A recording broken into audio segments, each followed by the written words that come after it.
This is Alyssa Worrell, the Parenting Guru, coming at you live with another Parenting Guru moment. Now listen, are you a yeller? Yes, I'm talking to you, mom, dad, auntie, uncle. Is this you? You better do what I said just because I said it. Or is this you? I don't want to hear nothing about it. First of all, you're not talking to me like that. Who do you think you're talking to? Who do you think you're talking to? Who do you think you're talking to? Is that you?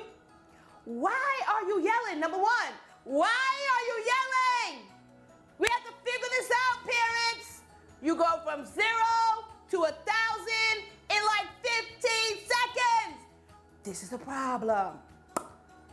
Let's talk about it. Listen, now, first of all, we got to look at, why are we yelling?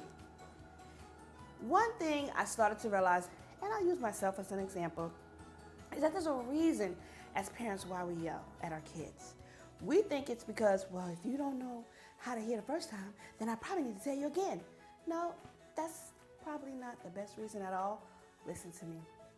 We really have to start at start. Let's figure out with ourselves as parents what's really going on.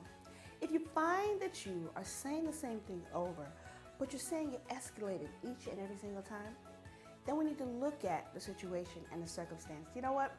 I had an opportunity to just kind of sit with the Lord and just kind of let him talk to me. And he asked me a question. What are you afraid of? I thought it was kind of weird. What do you mean, what am I afraid of, Lord? I'm not afraid of anything. I'm afraid that I'm going to whoop this child behind if they don't turn it around. Another part of the conversation was, so is that how I treat you? Well, no, you don't treat me like that, Lord. Then what gives you the right to treat any of my children? Because you know you're my child too. What gives you the right to treat my children any different? Now, I'm not saying we don't chastise our children. I'm not even saying we don't beat our children in the proper way. But what I am saying is, let's look at the situation and circumstance as to why we are yelling. What are we afraid of? There was one point that I realized I was afraid that if he didn't hear me, then somebody else would get to him. And, you know, as we say, those streets out there would teach him. And I was just afraid that he wouldn't have enough information to take care of himself. So I'm screaming and yelling, not based on the information that was coming out of my mouth, but based on the fear that was in my heart. Forgetting that God created him, that he already started the plan, and he knows exactly how it's going to turn out. I have to start at start and start with me as a parent.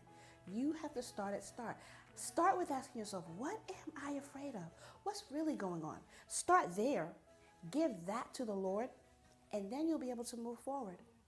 When you realize that, you're able to bring your tone down, and you're then able to be an expression of God's love, however that may be. It may be through correction or chastising or whatever that is, but you still always start with love and end with love, but you never start out with fear. The Bible says in 2 Timothy 1, verse 7, God has not given us a spirit of fear, but of love and of power and of sound mind. Meaning this, your mind should always be focused on Jesus Christ. He's given you the power to overcome any situation or circumstance in your life. And he ultimately, at the end of the day, not only wants you to know that he loves you, but your child to know too. This is Alyssa Worrell, the Parenting Guru, and I'm so excited. We'll see you next time.